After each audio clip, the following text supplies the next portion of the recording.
Well, this is a test run, so I don't know if this is even recording, what the sound is like. We're trying a new thing, and I doubt there'll be anybody coming on because it's live and I didn't tell anyone I'm doing it. If you are there, though, however, ping me a message just so I can see what's going on. Oh, let's see if I can type in here. And the reason it's in black and white is because this is not really happening. Yeah, there we go. My comment came up. Oh, and there is Chris Covey Animations. Hi, Chris. Now, and can you guys hear me? If you can let me know that. Oh, perfect. So that's very good, considering I don't know what the hell I'm doing, but the microphone seems to be working. I just plugged it into the right hole, I guess. Just brought you Systema book. Thanks, James. Looking good. Well, it's the black and white broadcast that only a few of you will know all about. Art and Soil. Oh, I remember you. Can't remember from where, but oh, there's the high priestess of the Kurgan cult. Oh, there's quite a few of you. I don't know how to see how many of you there are, but you're all commenting, so oh, excellent.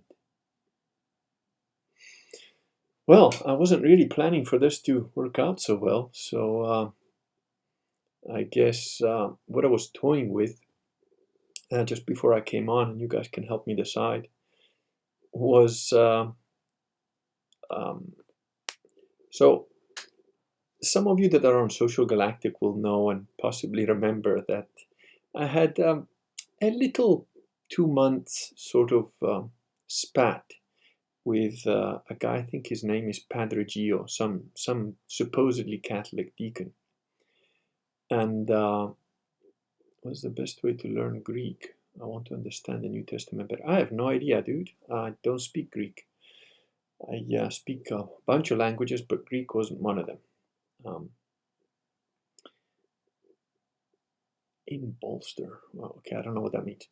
I'm getting distracted by the comments. But anyway, so what nobody really knows yet, except you few, which will probably mean the whole internet in about an hour, is that I actually hired someone to sort of screen capture and then transcribe the running commentary between myself and Padre Gio. And the reason for that is because he was an epitome, an example of what the Novus Orchians do. He pretty much used every trick in the book, switching goalposts, not answering questions, projecting, false authority. And these are things that I cover in the book in a lot of detail. But I was toying with the idea of putting it up on the blog. And the reason for that was because James Fox Higgins, yeah, exactly, Catholic deacon, he's been in touch. And what he wanted to do was some kind of debate, which I said, yeah, I'm ready. But whoever wants to come, let them come. But we're trying to avoid it becoming an internet bum fight. So I asked for some really quite strict rules. In other words, it's going to be a proper debate with time for each side and a final Q&A of like maybe 3 questions where you just ask a direct question and the other guy either has to answer or he loses a point. And we're thinking, we're thinking of how to structure it, but basically it's going to be something like where you actually have points, a point system, or where James is going to be like the referee, I guess. And the intent is to make sure that we're arguing dialectically. You can use rhetoric, it's fine, as long as it's based in dialectic. And so, yeah, if you guys know any supposedly Novus Orchians that are willing to step up to the plate, although I seriously doubt it, let them know.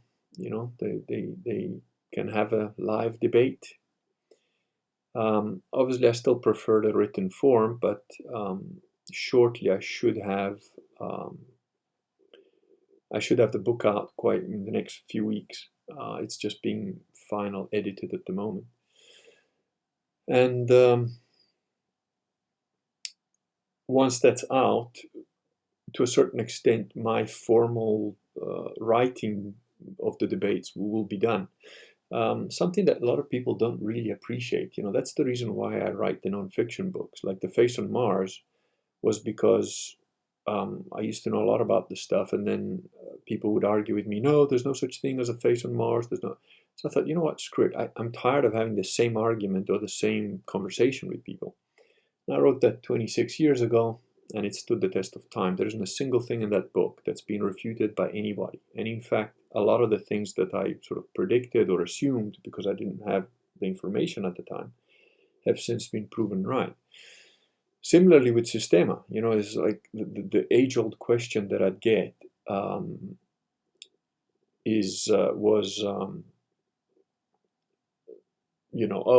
who would win in a fight between a karate guy and a Systema guy or a boxer?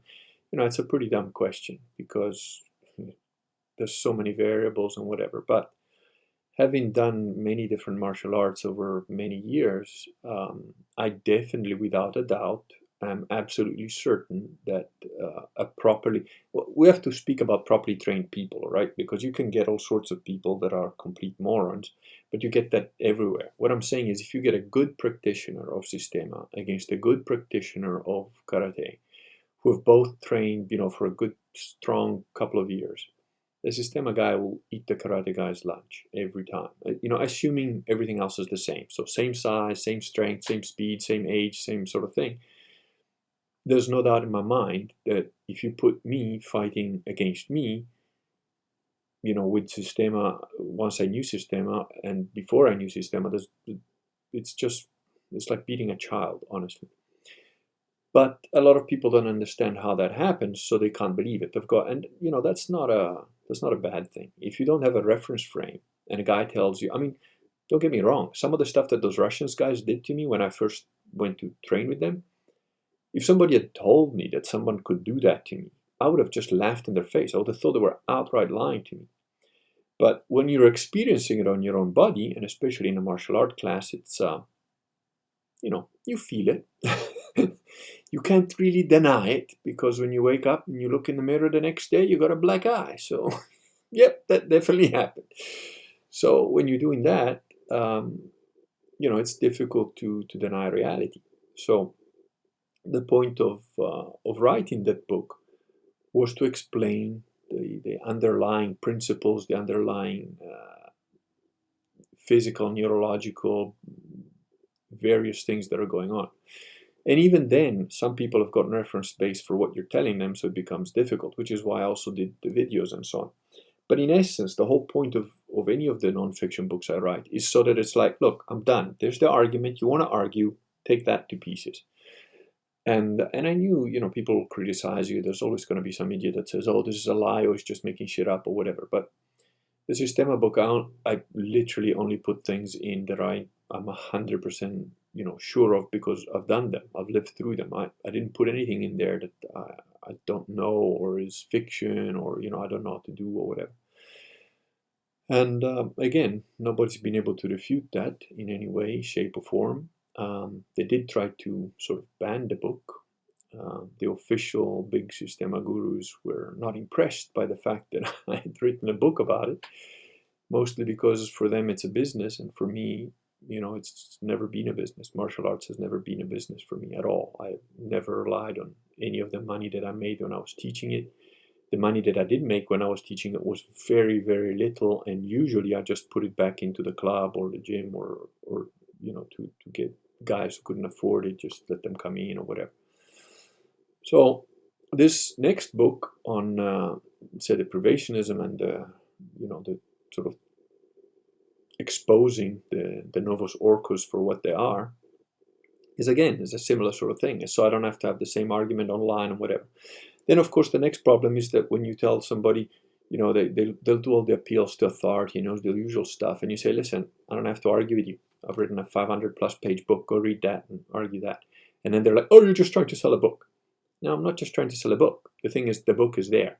So until you can refute it, whatever you got to say doesn't mean anything anymore. But getting back to the whole Padre Gio thing, I'm thinking to put it up on the blog just to like give everybody a little taste of what that sort of deceptive behavior is like. And so, yeah, let me know what you think about that idea. There are reasons to put it up. There are also reasons to wait and not put it up yet. But I don't know. It's something I'm toying with. Let me just scroll back and see if I can read some of the comments, if there's any questions. The Kurgan lives.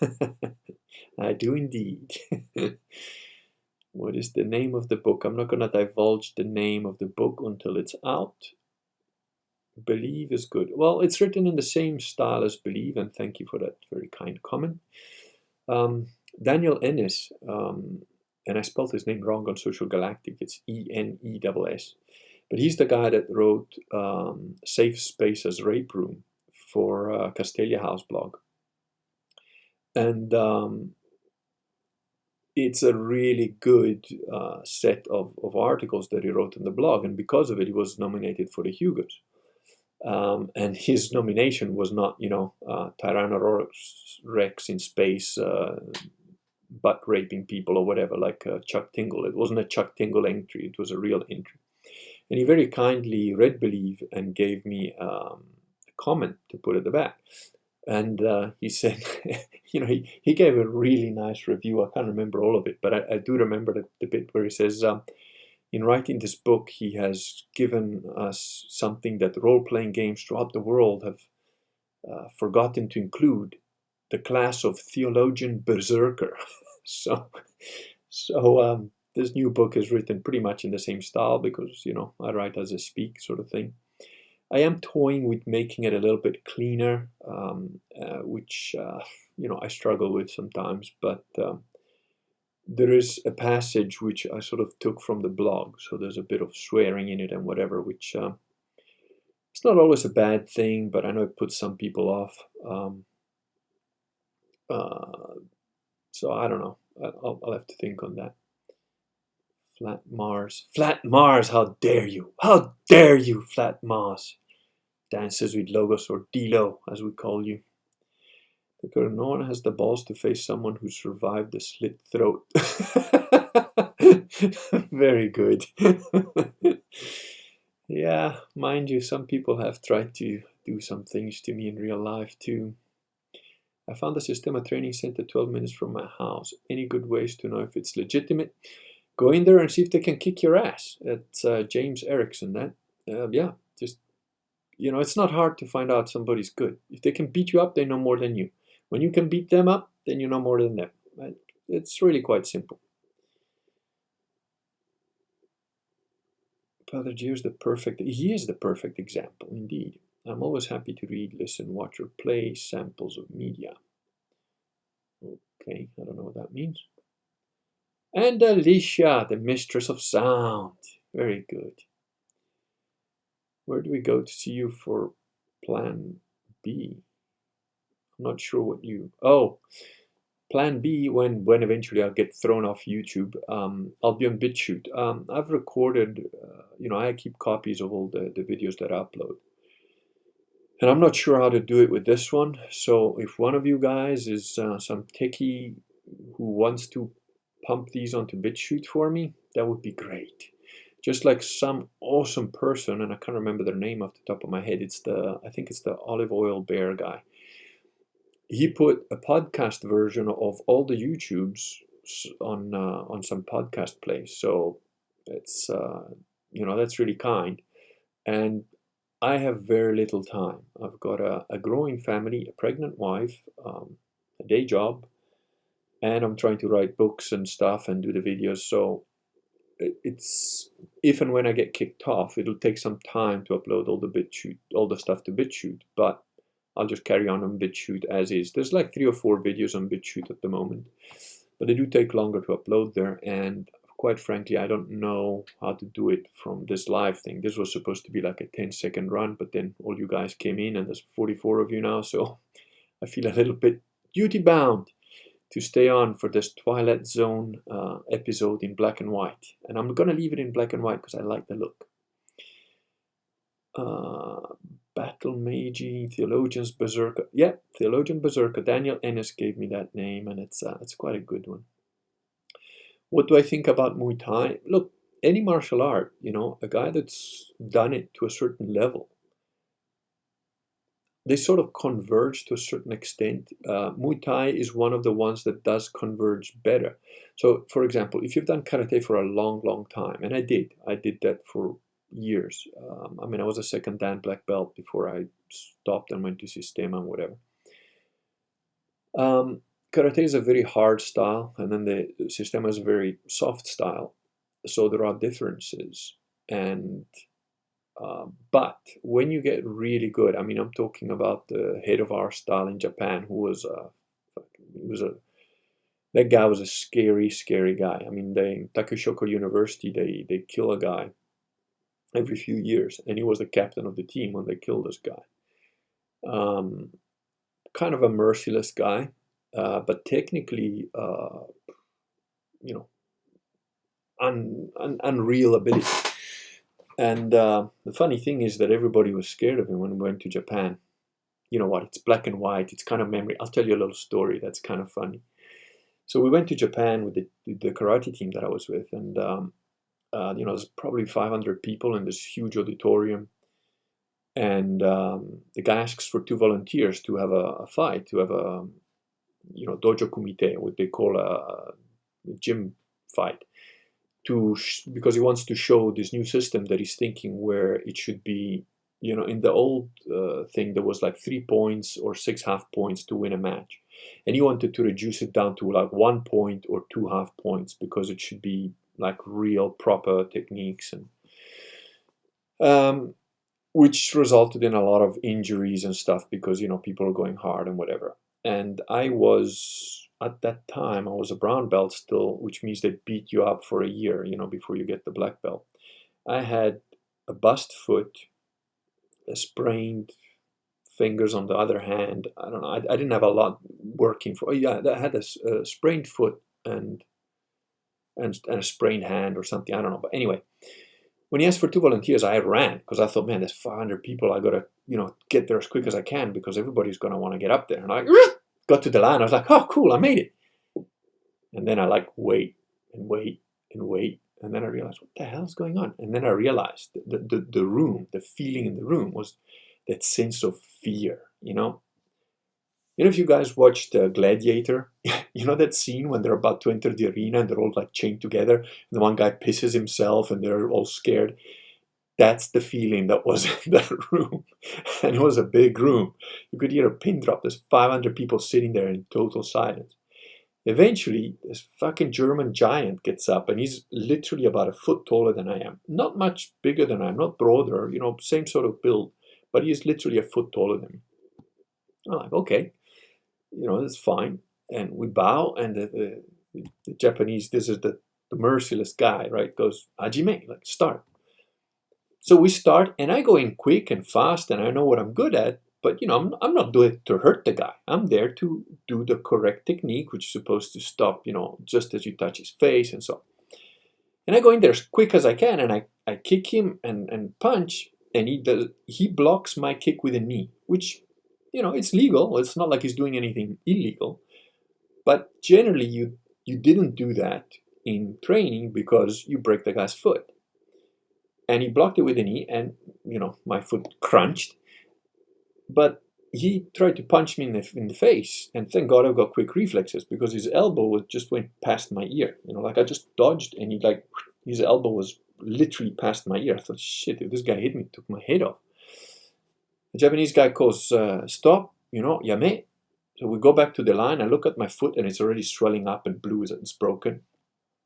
And I'm thinking, fuck this guy. Now I'm scared, because I've got a bust foot. My other foot's injured. And I think this guy's trying to fucking kill me. And he's quick. He's good, and I just managed to not get my face planted. But he's definitely coming for me again. And I'm like, yeah, but what the hell? I don't know how to stop this guy. I can't stop this guy in a way. And then, and I can feel the Japanese, like, head of our style, this merciless guy who was the captain of the Takashoku University, he's looking at me like a hawk. I can feel it. I can literally feel him like, yes, blood. He's afraid. Now we shall punish him. And I'm thinking, fuck, what? And then I realized, no, why am I stressing out? The reason I'm stressing out is because I'm thinking how to stop this guy in a nice way and without injuring anybody. Fuck that. He tried to take my head off. And in that moment, I went, from like, just completely calm. Then I thought, they're going to have to physically remove me from this guy's face because I'm not going to stop until they fucking pull me off him. I'm going to take this guy out now. That's it.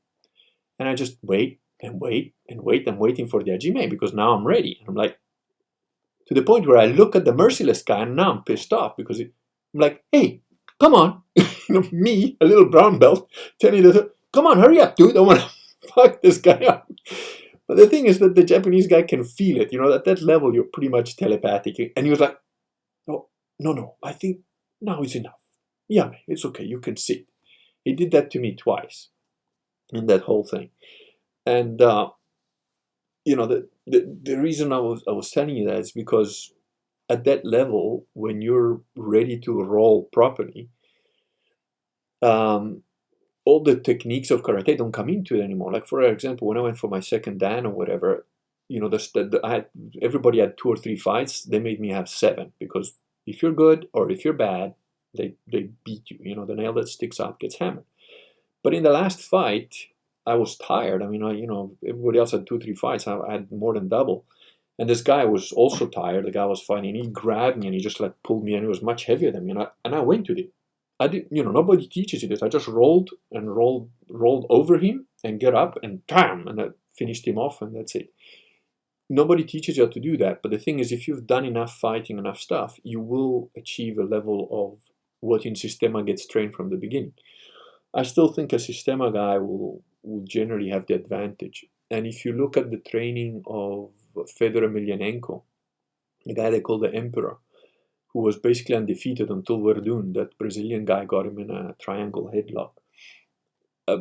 Basically, Fedor is training the same Russian methodology that Sistema does. It's all loose. There's no intention. You're not telegraphing anything, so it's very hard to see what's going on. I forgot why I got onto this rant about martial arts, but anyway. Oh, Muay Thai, that was the question. So Muay Thai is they're effective. They tend to not telegraph. A Muay Thai guy is pretty effective, I would say. Yeah, that answered the question very long, didn't it? Yeah, 4 Muay Thai boxing is brutal. Yeah, it is brutal. Hey, Lord Inquisitor. Oh, hello, AJ Rhino. I like you. Congratulations. I was Notification Squad on SG. Oh, cool. Very good. There you go. The High Priestess is always doing the best. Congratulations. Might have brought some viewers. Indeed, I think we're up to 48, 50. Well, the interesting thing is that I watched a piece of Adam Piggott's talk on XYZ, some Australian thing. Apparently, XYZ got banned after the first talk that somebody else did. So he only had 50 viewers on a thing that was scheduled a couple of weeks ahead. So we've got that now as an impromptu thing. So well done, you guys. Thank you. You've been making the move. Okay. Say hillbilly Protestant heretic. That's all right, Archie Bear. As long as you recognize that you're a Protestant heretic, you're just fine. Meet up for a Latin Mass. Okay, that you guys are talking amongst yourself. That's good. The piss guy, Baron von Blair. I'm not sure what that's about. I'm trying to keep up with the comments. Could even Kurgan more than a sort of deal. Woolly Ram, one of my favorite people. Woolly Ram, does everybody here know your story? This guy is my inside man in Israel. That's how I think of him. He's awesome. Oh, from Gladiator. Oh, that's right. Yes, sorry. Yeah. I ramble on and then I forget, As you get wiser, you forget stuff. You've only got so much hard space. This is actually quite cool because I can see this builds up a little community thing. I didn't really know what the whole point of going live was, but I can sort of see it now a little bit. I did horrible things before I learned to control myself. I still don't really fully know how to control myself when things get out of control because they're out of control, if you know what I mean. Well, yes. That's true for most people, though, so don't worry about it. Bearden beat Cain Velasquez with a headlock and was best by Josic with a punch while stepping backwards. Amazing fight. I didn't see that fight, but I did see the fight where he beat Fedor. But the cool thing about Fedor that I love about the guy is his interviews. If you look at his interview afterwards, he said, well, and you can see it. If you watch the fight, just before he gets into the triangle lock, you see it. You see that Fedor is like, he gives, he has an intention. He wants to finish the fight. And as soon as you have that, you're transmitting information. And Verdun used it. Verdun was good and he got him. By the way, that's probably why martial arts and prayer and spiritual stuff are connected, because it's the same thing with prayer. If you try and pray and then when you want something, you're like wanting it and you're like going for it, and then when it comes a bit closer, you try and reach out for it. That's when you make the mistake. I don't know exactly how it works, but it's a different form of physics. It's not like A to B and all that. Have to leave. Have a good one, everyone. Thanks for being here, Merck. That was very good. Woolly Ram. How's Israel right now? You get the physical feeling of something breaking inside your head before going berserk. No, I've gone berserk only once for very few seconds, and I nearly killed a man when I did. So I have nothing.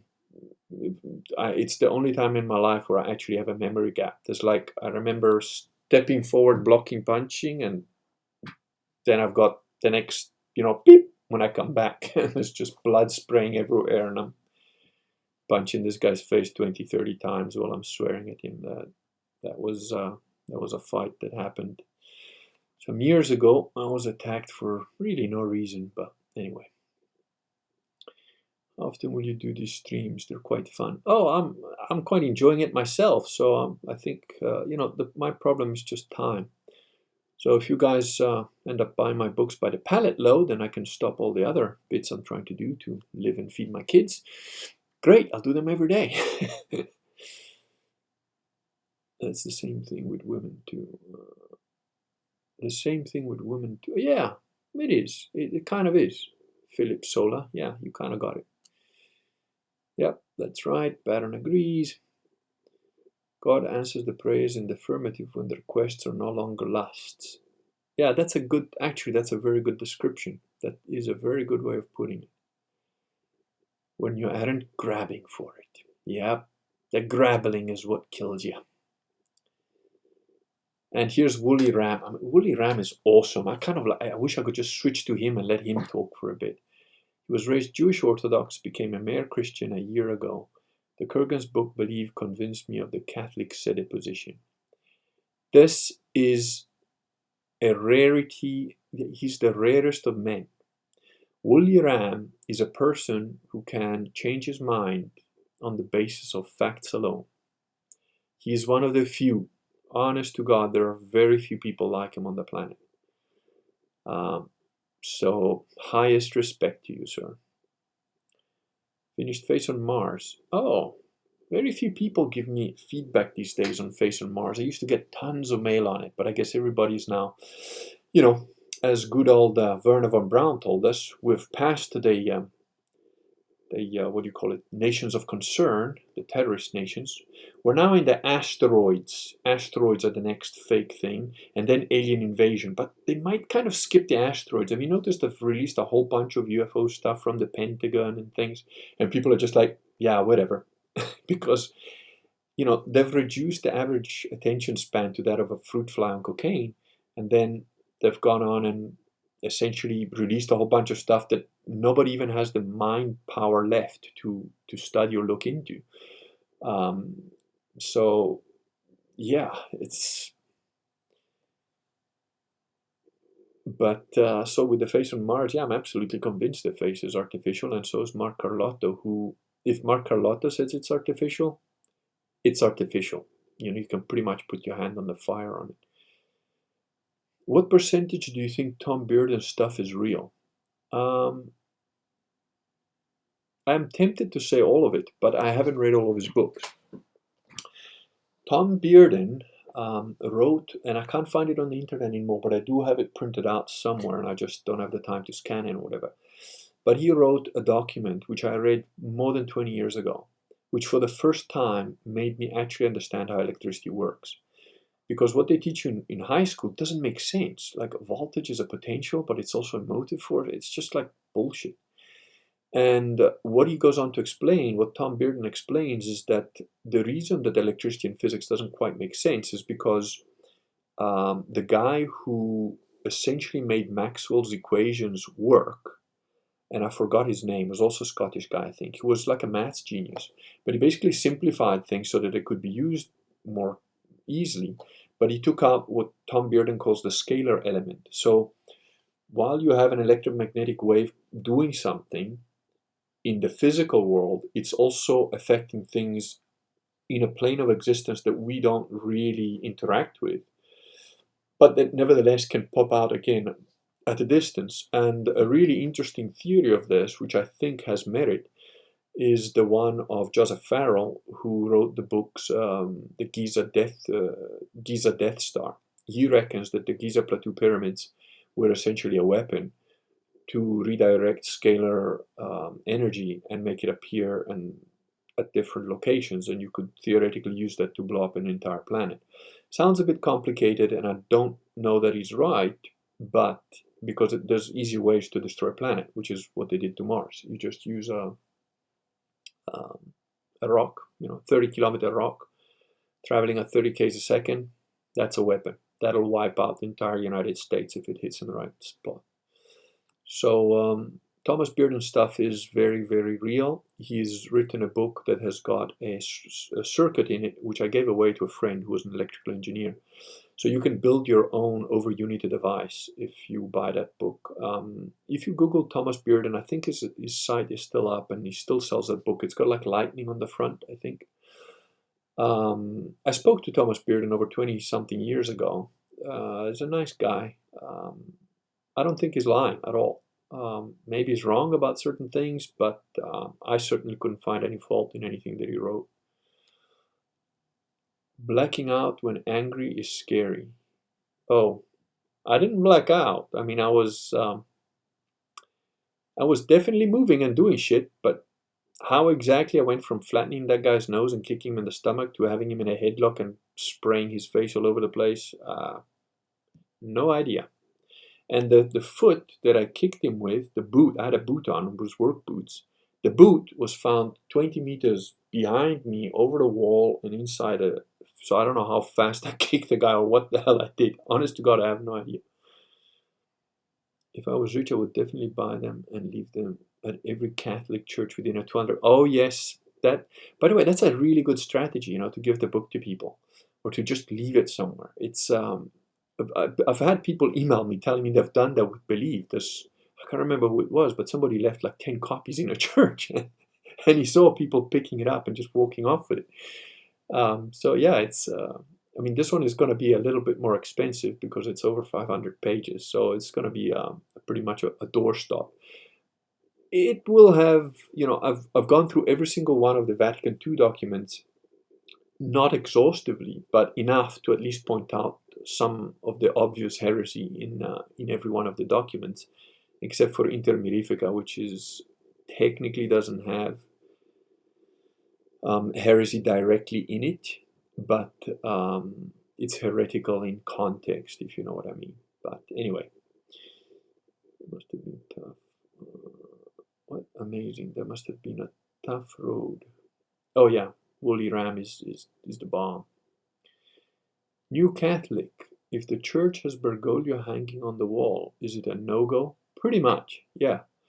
You've got to keep in mind, I mean,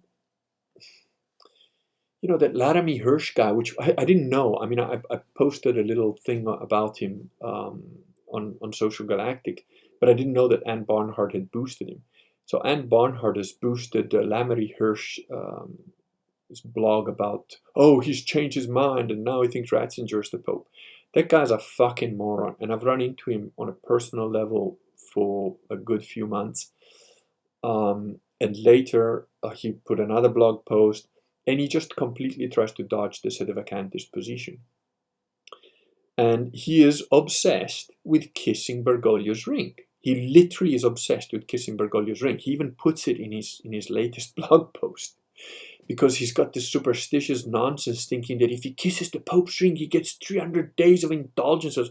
Some fucking, like a black cat crosses under a ladder. And, it's just ridiculous. It's in his blog post. I actually copied it and put it on a notes, because when I get a chance, I'm going to take that little fucking idiot apart. And this guy argued and argued with me for months about how Bergoglio's the Pope and you're just an arrogant fool and sedevacantists are crazy and blah, blah, blah. And guess what? Eventually, Anne Barnhart is going to have to become a sedevacantist, because guess what? Ratzinger is going to peg. That guy's in his 90s, and he's not exactly doing great. And finally, his brother, which is what they were blackmailing him with to make him not be Pope anymore, because his brother was probably a child molester. That I don't have absolute proof of this, but allegedly he molested kids. And when confronted with it somewhat, he said, oh, I just regret beating them, with his dick. Whatever, But that's what made Ratzinger get off the pot, so to speak. It doesn't matter, because Ratzinger's no more Pope than, an Eskimo is. But anyway, so that's what happened there. Sometimes the answer to prayer is yes, but first the challenge. Indeed. Sometimes you have to prove that you mean it, that's also true. Archie Barrett, you mean that happens when you say some dumb crap to me on SG? Okay, I don't know what you guys are arguing about, but whatever. Fruit fly on cocaine. Dude, fruit flies on cocaine probably have a bigger attention span than your average millennial. I mean, do you see how they don't even read books? There's a guy on Social Galactic, I really like him. It's like Niklos Bear or something, some Greek sounding name. He's a young guy, he's like 24 and he's like, oh, I'm reading your book. I'm getting through it, and it's like 2 weeks later, I'm on page 17. I'm like, what the fuck are you reading it with? One letter at a time and trying to do a jigsaw puzzle with. Believe is like a 2-hour read. It's like 98 pages. And I'm a slow reader. Unlike Vox, I don't read 1,200 words a minute. I don't know if I hit 400 a minute, I'm not a fast reader.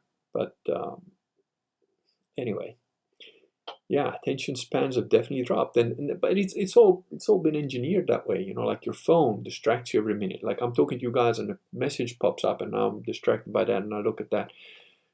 But the thing is, I've always been, a little bit that slight autism that works in my favor. And then the thing is, I've always been able to concentrate for long periods of time on one thing. And I love reading. So, for me, it's not difficult. But if you grew up in an environment where they told you to sit down and take your Ritalin and, yeah, kids, we're going to play now. Oh, and by the way you do the times table is you have to draw it on the paper and you do little jumps. I'm not making this stuff up. That's how they teach kids how to do maths now. You have to write jumps on a page, and it's like fucking ridiculous. It's basically training you to be somebody that just says, "Would you like chips with that?" and can't even make the maths unless they push the button. It's sad.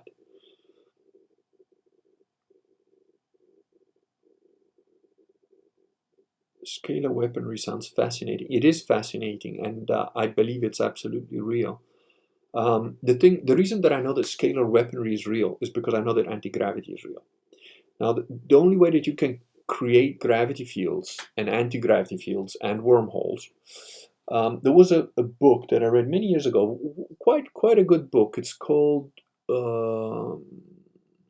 Black Holes and Time Warps, I think, by Kip Thorne.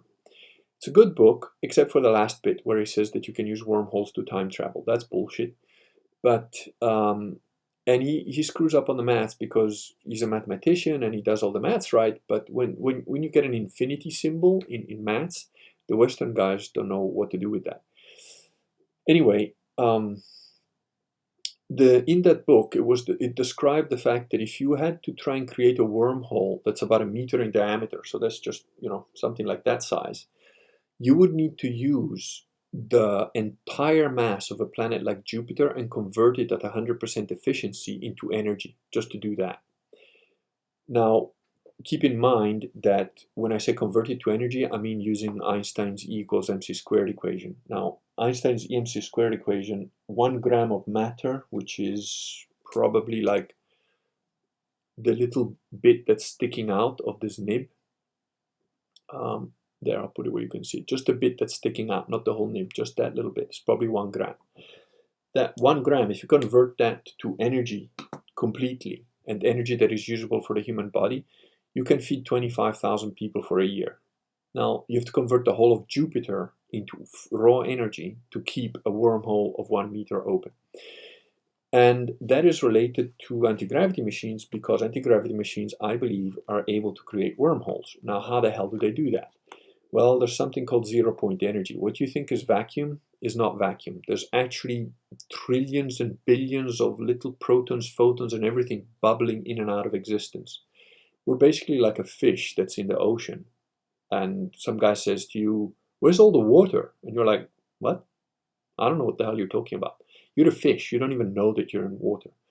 Now, the amount of energy has been calculated in this 0 point, in this like bubbling sort of nothingness. And in a square meter of it, you've got something like enough energy to boil off all the oceans of the planet. Now, if you can get a tiniest access to that potential difference, you have got all the energy you need. And basically, that's what an anti-gravity machine is. It gives you some access to this energy. And so it's almost an infinite amount of energy, which is why I believe that scalar weaponry is possible, because anti-gravity is possible, which means you can access this stuff to get energy out of it. And if you can get energy out of it, you can probably direct it and have it pop out somewhere else. So that's how scalar weaponry would be used. No, it wasn't Faraday. It was some guy with a name like with an H, Heaviside or something like that. I think it might have been Heaviside. Joseph is bad for smokers. Oh, yeah, he smokes. Joseph Farrell. I love learning about that stuff. Yeah, so do we all. Would a cobalt-salted H-bomb crack a planet, or is that a sci-fi trope? I don't actually think it would, because planet is fucking big. But again, with an anti-gravity machine, you don't need an H-bomb. You can redirect the rock. Literally, with a guy with a car-sized anti-gravity machine can reduce the whole planet to a slag heap in a matter of hours. So, to a certain extent, it's a good thing they're keeping it hidden.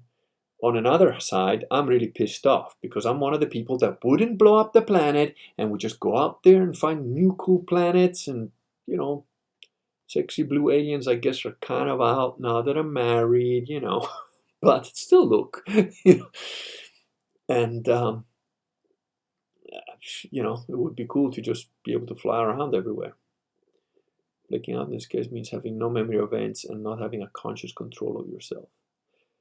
Well, I don't know that I didn't have conscious control. I definitely wanted to hurt the guy, which I did.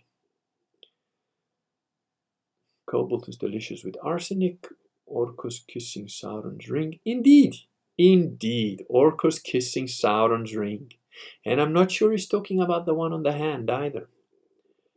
Thanks for addressing my question. I'll research more. Okay, you're welcome. Their father below is calling in the tickets. Okay, you guys are... Let me see if I can... there you go. I'm becoming technologically aware. What if I can move this to the side? Yes, I can. Ha! When I said that most people have got the attention span of a fruit fly, and I'm becoming more and more every day like Clint Eastwood in Gran Torino. Get off my lawn. Most people don't even know what they want to do. That's absolutely true. There he is, Seleucus Nicator Bear. Yes. Page 17. You fucking disgrace. Read, boy, read! Anyone here read my autobiography? No, I have not got to it, Alicia. I'm sorry. It's just I don't even have time to finish the stuff that I'm supposed to do for myself. So what? Amazon hasn't sent any of the money. They do take about a month or two to pay you, but no, call them up. I mean, you can just phone Amazon. Shouldn't be a big problem. Nick's cool. I'm watching the stream, reading Believe, and playing Angry Birds and vacuuming. Well, you must be a woman. You know the old saying that only women can multitask. Then again, there's a very good comedian here called Sean Locke who says, well, maybe, women can multitask, but then maybe that's why women's work is never done. Never fucking finish anything. Are you aware of plasma cosmology, Kurgan? It studies dusty plasma and electromagnetic forces replicating dark matter. Well, I don't know about I ignore dark matter completely because that's just nonsense. I'm not sure if by plasma cosmology you mean the electric universe, which is a very good theory. I think has got a lot of merit. For example, comets eventually, in my opinion, will become planets. And the way they do that is they attract other particles and matter electrically or electromagnetically and build up, build up, build up. And what you see as their tail, yes, to some extent, is the solar wind blowing off bits of it, but it can also be an electrostatic sort of reaction to a certain extent. And if you guys are probably too young, but Hale-Bopp was this giant comet which you could see in daylight in the daytime sky, and I saw it in South Africa at the time. Try and find a picture of Hale-Bopp that's not being doctored by NASA, or even at the time that it was happening. There was one photograph by an independent astronomical laboratory in Italy, and it showed electricity like running off this thing like gigantic lightning bolts. There's a bunch of stuff they're not telling us.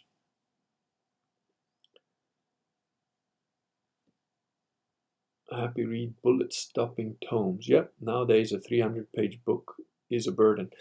Well, there is also to be mentioned the fact that nowadays a 300-page booklet is a burden because most of it is crap. There hasn't been I've recently bought, again, thanks to a friend of mine, Mark Caramini, who's a professor of literature, and he's the guy who, through Castelia House, wrote a huge tome, I think it's 1.2 million words, about every book that Gene Wolfe wrote.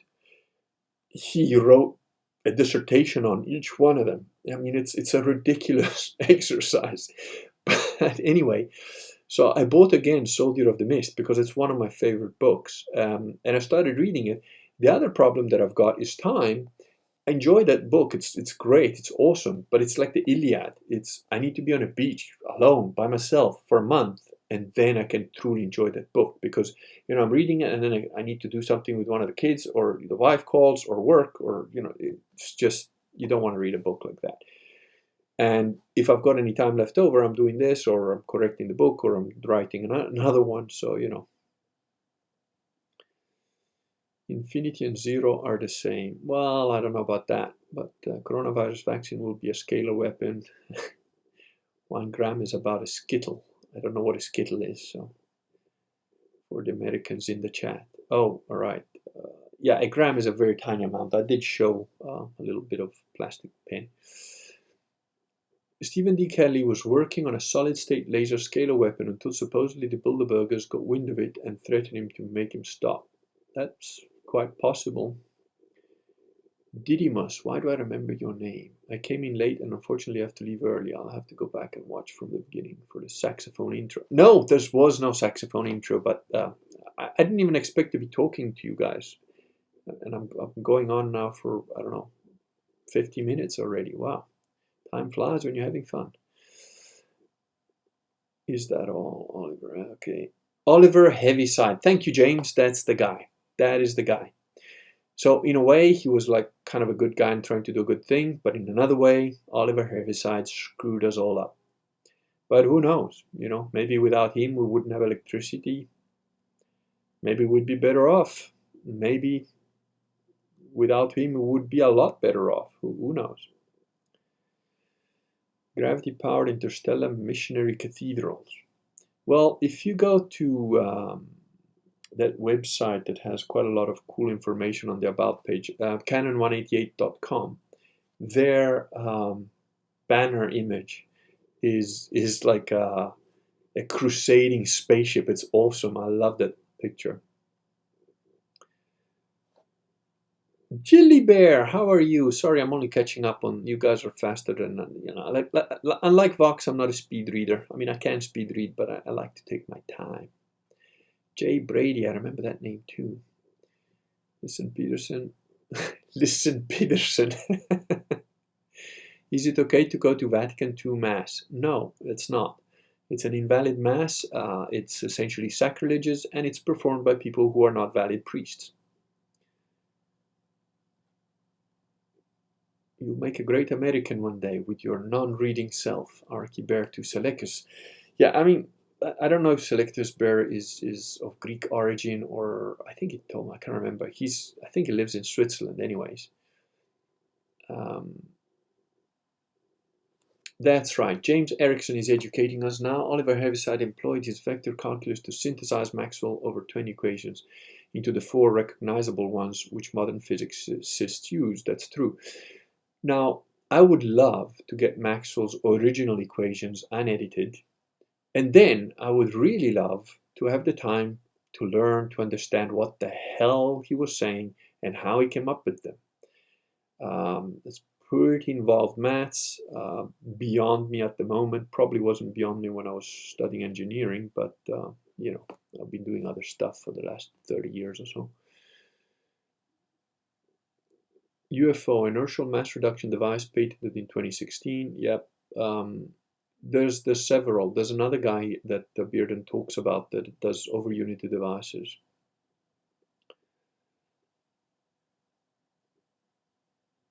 Unfortunately, but I have work until 5 p.m. sadly. Have a blessed day. Well, Jilly Bear, it was awesome to see you, given this was a completely impromptu thing. And there's now 56 of you. So how do tags work here? No idea. Thank you, Kurgan. It's one step beyond the electric universe. Hail Bob was beautiful. Yeah, I'm a little bit out of touch with the astronomy stuff. You know, after I wrote The Face on Mars, I've pretty much done what I wanted to do with that. I'm still, you know, pretty. I keep up now and then when I can, but again, everything is reduced to time. Wasn't there a cult around that? There probably was. There's somewhat of a cult around the electric universe, somewhat of a cult probably around this plasma universe. Suicidal purple shoe people. Oh, you mean those Heaven's Gate guys? I don't know. Yeah, that's it. Heaven's Gate. There we go. That's too bad. It's the only place not. What? That's too bad. It's the only place not marrying men. Oh, well, yeah, you know, that's because the Catholic Church was so powerful. So listen, Peterson, to your question about the Mass, and it's not the only place not marry men, and they will eventually do that. They're already trying to push female deacons. You know, the Novus Orchians they're new orcs, they're Gnostics, they're Satanists, Freemasons. At best, a Novus Orchian is a fooled imbecile who is not catechized and is lazy and has never bothered to read anything about Catholicism. But there are still Catholic churches. You know, go to ecclesialuxvera.org, and you can find one possibly near you. We need 59 likes. Yeah, go for it. Try traditional Latin Mass. Yeah. Oh yeah, that Heaven's Gate guy. Put it between your car panels to stop bullets during the boogaloo. Okay, I don't know which books you're talking to, but Philip Solas talking about books. I don't know which books he's referring to.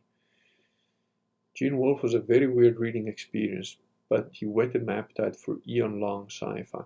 I haven't actually read much Gene Wolfe other than Soldier of the Mist and Soldier of the Reed, and it's what Mark Aramini has taught me was that there's a lot more going on there than you think there is. I mean, I knew quite a bit of it already, but yeah, Mark's on another level. What fiction genre do you most enjoy reading? Good science fiction is what I most enjoy reading, but it's very rare nowadays. With all the blue whale manatees and gay sexual furries, whatever. Um, the kind of science fiction that I wrote myself in Overlords of Mars. If I'm trying to think, a really good series that I did enjoy at the time was by Dan Simmons, Ilium, Olympus, and the Shrike series. They were very good. I really enjoyed them. Um, Dan Simmons himself is a little bit disappointing after I read a lot of his stuff. I did go and read Pierre Teilhard de Chardin because he talks about that. In his books, there's basically hardcore Catholics traveling in space. So it's a pretty cool series, the Shrike series, a Hyperion series, I think it's called, by Dan Simmons. And he's written other books, horror type books that are also very good. He's a very good writer. I really enjoy his writing. But I had a bit of an online thing with him when he was talking about Shakespeare. The guy's a professor of literature, I think. And he was going on about Sonnet 95, if I remember right from memory, and how it's such impossible to try and decipher what Shakespeare was trying to say here. And, I was on this online group with him and other people, and, I kind of put up with this for a bit. And then I thought, this guy's just a typical American trying to make something that's not that complicated more complicated and mysterious. And so I said, listen, what Willie was saying here, and, I went on. He deleted the thing that proved to me that I was right is that he deleted the whole thread. It was his thread on his little forum, and after I posted that, he just wiped it out because I proved him wrong. And there's nothing wrong with being proved wrong. If a guy tomorrow proves to me that the face on Mars was wrong, I was just fucking dead wrong on everything, but he proves it to me, I'd be like, yeah, well done you, cool. I guess I was wrong. There's nothing, being wrong is just, it happens. It's not a big deal. The Amish live right in the US. I can't leave a super chat. Darn. I don't even know that you can do super chats. I don't know that I can receive super chats. Maybe I can, but then I'll get monetized, which means I'll get kicked off even faster. So, no, maybe I should give you guys a P.O. box like Owen, and you can start sending me, scalps and, gold, money. I don't think the scout is the same as the sigma. You move category without triggering others' edge detection, working equally well in or out of group. Leader follows needed. Is a category missing? Possibly. Vox has obviously given the social sexual hierarchy a lot more thought than I have. I came up with the theory of the scout many years ago. And it is just a way to navigate or explain to other people. And the way I saw it was like there's alphas, there's betas, and the scouts, which defined me, because in any society you have to have some men that are able to survive infiltrating a group of another tribe that's not their tribe, which is very difficult because in primitive societies, just meeting somebody from another tribe was reason enough to kill them because they were essentially a threat. So it was very, very difficult. The people that are, and yet these people have to exist, and they have to be pretty persistent at continuing to exist. So the way that I originally figured this out was like, what is a scout? What are the traits of a scout? What is my family? What am I like? What's my dad like? What is it that we have that's different from other people? And it is the ability to infiltrate a completely different culture, different society, without triggering them to murder you. And leaving enough progeny no matter where you are. So, you infiltrate another society so well that you can breed with their women. And if the shit hits the fan, you actually take the alpha out and can take over that whole society. Now, we know this has happened throughout history. But the people that can do this are a very small percentage of human beings. I grew up in a way that proved to me that that is absolutely a skill that I have. I can pretty much fall in with, whether it's a South African society. I find the South African society probably hardest to get into because it's pretty, dumb. But I can fall in with Russians and they'll think I'm Russian. I can fall in with whatever denomination of Italian and they'll think I'm okay. I can fall in with the English and they'll think I'm fine. I can fall in with the Greeks and they're okay with me. I can mix in with anybody and everybody, and then not by design, but my father, myself, we have children sort of scattered from various different cultures, I guess. But I could just as easily end up in a relationship with a Portuguese woman or a Greek woman or an English woman or probably a German woman. I don't know. I've never been with a German woman, but I don't think it's too hard. Probably. I mean, they put up with German men, so I think anything other than German, that they'll just jump at the chance. So maybe you're right. My definition for the scout, you are correct. I suppose Sigmas do have more edges, but the thing about that is very similar in a scout and a Sigma is that we don't give a crap about the hierarchy. To me, alphas just either ignore them or they're sometimes a pain in the ass if because they get threatened by people like me, even if I'm just sitting there doing nothing. Because they can feel the power imbalance, because I don't care about their status. I literally don't. And there's some evidence of that just given off by, I don't know, my face or my aura or whatever. And it acts both on men and women in different ways. So, yeah, it's quite possible that there is a category missing. I don't know.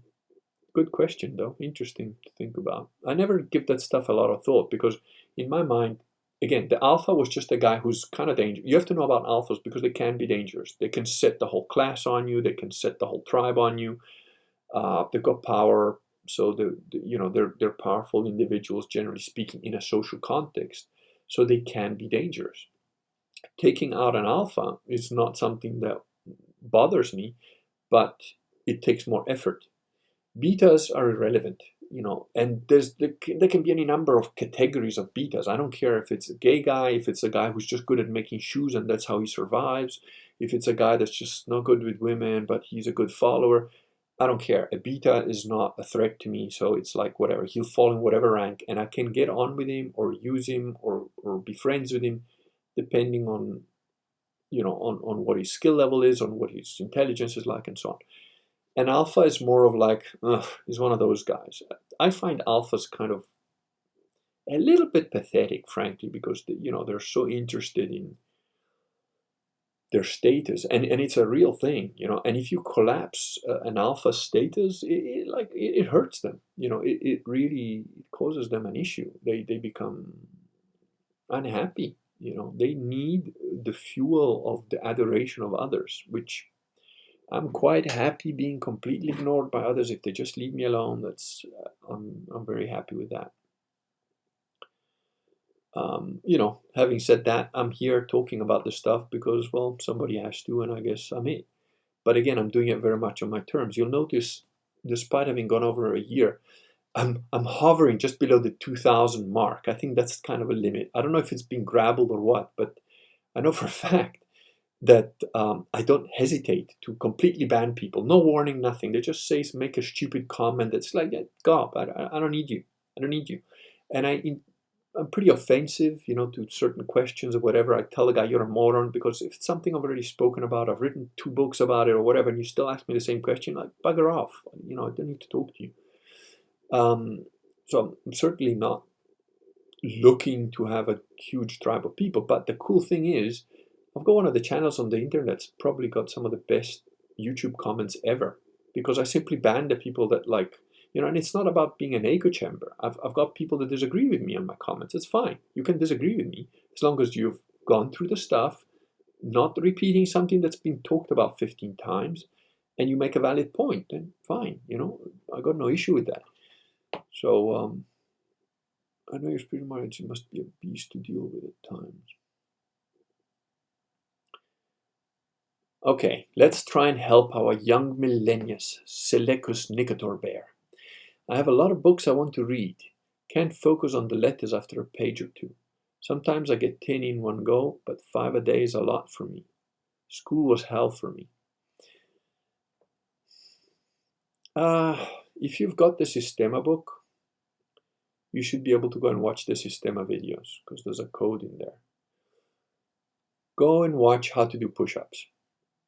Just Systema push-ups. Do those. One push-up, you just put yourself in the position and you do one push-up. And you take 15 minutes to do on the way down and 15 minutes on the way up. All at the same speed. Slowly, slowly, slowly. Do push-ups like that. It'll change your mind map. ADHD is not a real disease. It's a wiring of the brain which you can adapt, you can help, you can change. If you've got a girlfriend, get her to give you full body massage, and I don't mean the sexy kind. I mean where she just even lies on top of you and just squishes you for a bit. Just stay calm, stay still. It trains your nervous system to change. Okay. Kurgan, are you aware of the lunar wave phenomenon? Curious what your thoughts are. No, I've seen some little piece of a video that Owen put up ages ago. I don't believe the lunar wave is anything. I don't know what it's about. I don't know the details of it. I don't really care. The moon is an object. It's there. I've got a giant telescope. I don't know what to tell you, man. Anybody that's going to come up with flat earth stuff here, first, I want you to refute everything that Professor Dave, just Google on YouTube Professor Dave and flat earthers. Go refute his video, make a video where you can prove him wrong, then you can talk about flat earth here. Otherwise, don't mention it. Don't bring flat earth nonsense to me. I don't care about it, it's idiotic, and anybody that brings it up just hasn't got a clue, and I don't have the patience or the inclination or the time to educate somebody at that level about how the fucking sunrise works. Kurgan, I want to be a true Christian. How can I truly accept Christ and truly believe in the gospel without skepticism and questioning? Don't. Be skeptical. Question it. What I suggest to you is, if you haven't read it, get my little book, Believe, because you sound like somebody that wants to know the truth. And that's all you need to have. You just need to want to know the truth. I'm talking to Kevin Crater. Want to know the truth. That's it. Then I would suggest you pick up that book, Believe. It's not about the money. It's like, I don't know, $6 on Kindle or something, or $9. I don't know. But it saves you time. I spent 47 years outside of the church because I didn't meet anybody that told me the stuff that's in that book. It's 98 pages, so it's a quick read, and I think it'll set you on the right path. Is Ufc Satanic? I'm guessing by Ufc you mean the fighting octagon thing. I don't know. If you mean two guys fighting in a ring, if that's satanic, I don't think so. But I don't know if you mean the show or the people involved in it. I don't know anything about them. So thanks for the impromptu live meeting. Really enjoying it. Audible's blessings for me. My eyes are effed up to seeing an aura. Okay. Well, yeah, if you can't read because it hurts your eyes, get audiobooks, I guess. I don't know if my books are audiobooks or not. Let me know if one of you knows, because maybe there's something I need to do to make it happen. It might be a massive earthquake, which is electrical in nature. Look up earthquake lights. Okay, yeah, earthquake lights are a thing. Earthquake lights, not likes. Geez, you guys are just... Okay, I don't know if I'll be able to get to all of your comments or whatever, also because I can't tell which is a question and which is just you guys talking. Lately, the feeling of everything being scenes from a play is getting overwhelming. Is this common at the end of an age empire? Woolly Ram, I think it's because we've known that these people would try this shit, and now it's happening, and it's sort of like a little bit of deja vu. It's like, what? But keep in mind, I don't want my kids growing up in a fucking under house arrest and all that shit, and I'm making plans to make sure that doesn't happen. So, and you guys should all be the same. Don't despair and fight. You gotta keep fighting. When reading a sci-fi, do you have a preference between point of view of the protagonist and an outside narrator? No, I don't. Both can be very effective and very well done. If the Earth is flat, why are there other planets like Pluto in the perfect place to be revolving around the sun? There you go. Holy Ram, I get the feeling. Yeah. It's fake and gay, and it's frustrating. But don't get frustrated. Don't get despondent. Don't get don't get disheartened. The global homos are not going to win. And it's up to us. There's a hell of a lot more of us. You'll see. Eventually, it'll kick off. People are saying, oh, why isn't Trump doing anything? Why isn't Trump doing it? If I was Trump, I would just be keeping absolutely quiet until at least September before I ask, have you had enough yet? Now, when I said that online to some of my Dread Ilk friends, they said, very few people think like you, Kurgan. That might be true. But if you let all this shit just keep fomenting until September, by September, and you say, are you guys ready to just wipe all this shit off the board now? Also, it's very tough for the guy because you don't know how alone he is. I mean, it's clearly the deep state is not done. So, there's a lot of people that he's been fighting, I guess.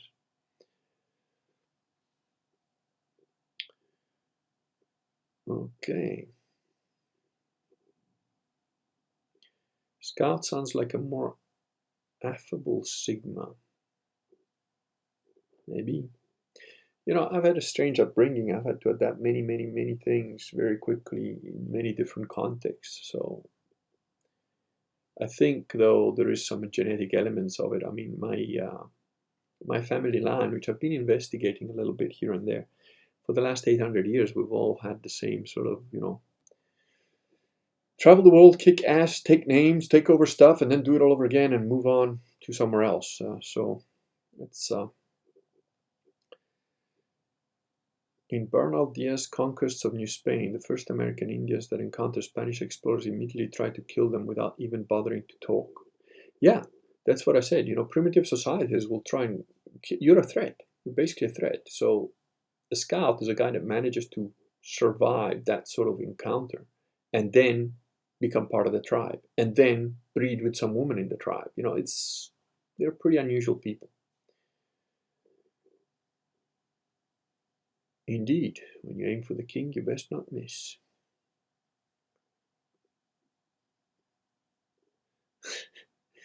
So the plan is to supplant the English monarchy with a Catholic maritime republic. Indeed. Indeed.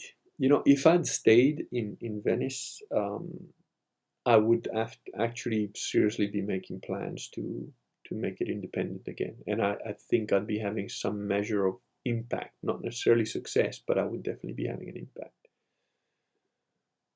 Alphas get pissed when you ignore their challenges. Yeah, that's also true, but I don't even consider the challenges challenges.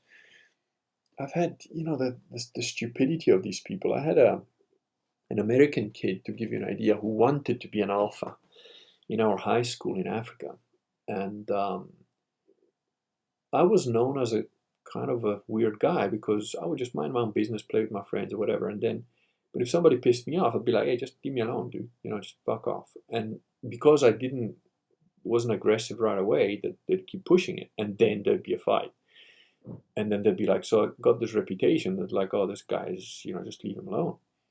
And this American guy wanted to like, show what a tough guy was or whatever for no reason. I mean, I didn't say anything to him. I didn't do anything. And so I brought a knife to school, and this was like, oh well, I got a knife, yeah. And people are like, oh, he's got a knife, he's dangerous. I'm like, what dangerous? He's just a fat dude with a knife. And so he came up to me with it and said, "No, what are you gonna do?" I was like, I just took the knife out and put it next to his throat and said, "What are you gonna do with it? I'll stick it as far up your eyes. You're gonna have to use your nose to eat with a fork." And after that, it was like, oh, but it was just like, leave me alone, dude. And after that, he was nobody, But I didn't start it, just there's no need for that. What is your favorite martial art? Oh, you're just gonna have to rewind to the front, dude, because otherwise I'll just waste everybody else's time that was here from the beginning. They're connecting solar activity with earthquakes. Yes, Miles Mathis is a very interesting guy indeed. he does have some very interesting stuff about pi being 4, which is a very cool experiment. There's a video on it as well. But I just haven't had the time to read Miles Matthews enough. Again, time is my biggest problem. If you could do 3 things to either Europe or USA plus Canada, South Africa, New Zealand, Australia, which region would you choose and what would those 3 things be? Oh, well, this reminds me of another little question which my brother and I came up with, which was like, if you can get rid of 3 types of humans, they just poof, disappear. But you have to be very clear in your definition, because you can't just say, whatever, I don't know, white people or whatever, because who's exactly white? You have to be very particular and definite in your definitions. And I'm not going to say what my 3 are, because I'm sure I'd get banned outright. But let's just say they involve some small hats of various denominations and religious affiliations. At least 2 of them anyway, that both wear small hats. And then probably 3rd might very well be the Chinese, because there's just too many of them. But then there's some really pretty Chinese girls, so I don't know, it's a tough one. So the Prof. Dave video myself some times ago was good despite him being an asshole. Gave me good argument. Well, yeah, I don't know. I haven't watched many of his videos, so I can't say. He might be a bit of a pompous guy, but it's if you're intelligent and people keep saying stupid shit at you, you're gonna end up sounding arrogant just by default. So, greetings from South Africa, Bohemond the One. Oh well, Bohemond first. Well, Bohemond is probably my favorite crusader, so that's a cool name. Okay, Daniel Pereira is just being a typical Portuguese and can't write ciao on his phone. Great content. Okay. All right. Well, I think that's about it. I've been going for a long time. I really did not plan to do this. Want to do that with Ireland. It was a constitutional monarchy. We're under attack from the demonic globalists. We all are, indeed. Well, I think I'm going to go myself. Well, thank you all. It was very kind of you and very nice of you to all be here for this long, and so many of you, considering I didn't warn anybody about it. But yeah, the next one might be another live one. So set your, what do you call it, your little notifications on.